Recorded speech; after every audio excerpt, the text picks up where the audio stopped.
18 million Americans were watching as the studio lights blazed and the cameras rolled. It was February 15, 1973, in Burbank, California, and The Tonight Show was live. Johnny Carson, the untouchable king of late night, sat confident behind his desk.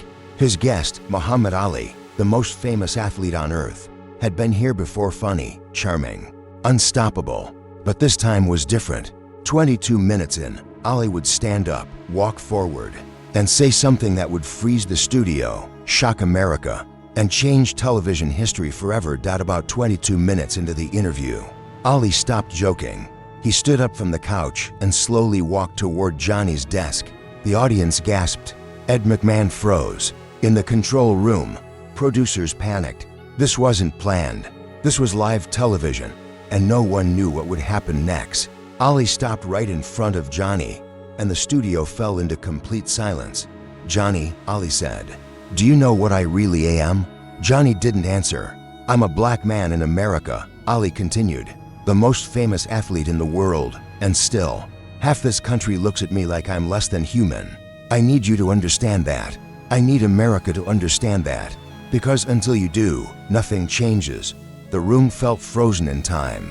To understand why this moment mattered, you have to understand 1973. America was tired and divided. The Vietnam War had torn families apart. Watergate was shaking trust in government. The wounds of the civil rights movement were still open. And right in the middle of all of it stood Muhammad Ali. He was born Cassius Marcellus Clay Jr. in Louisville, Kentucky, on January 17, 1942, and grew up in a segregated South where skin color decided your future.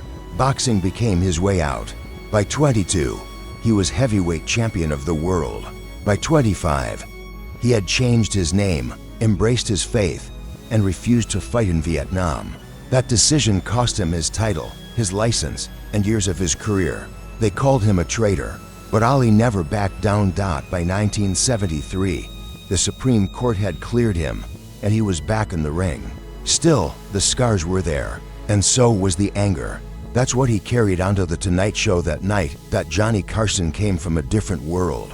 Born in Corning, Iowa, raised in Nebraska, he was a small-town Midwestern kid who turned charm into an empire. By the early 1970s, he had hosted The Tonight Show for more than a decade. One appearance on his couch could make a career. But Johnny had grown up far from the struggles that shaped Ali's life, watching history from a safe distance. When Ali confronted him on live TV, Johnny was supposed to deflect, cut to commercial, change the subject. That's what talk show hosts did.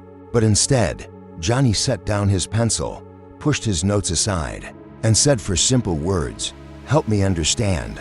"Muhammad." Those words changed the room. Ali looked at Johnny, searching for a trick, but found only honesty. Then he did something no guest had ever done before.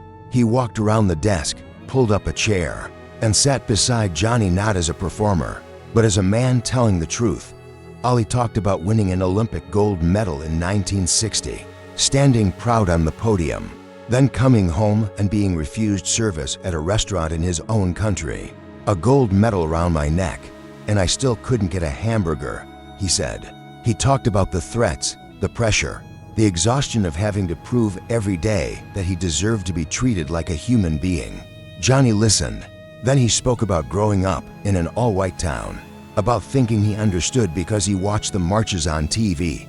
And then, on live television, Johnny Carson apologized not for what he did, but for what he didn't do, for staying silent when he could have used his platform to do more. Muhammad Ali cried. They didn't just change each other that night, they changed what conversation could look like. From a quiet dinner in Burbank to a trembling hand lighting the torch in Atlanta, the lesson stayed the same. Real courage isn't about winning, it's about listening. If this story moved you, share it, subscribe, and remember, sometimes the most powerful words you can say are, "Help me understand." Thanks for watching.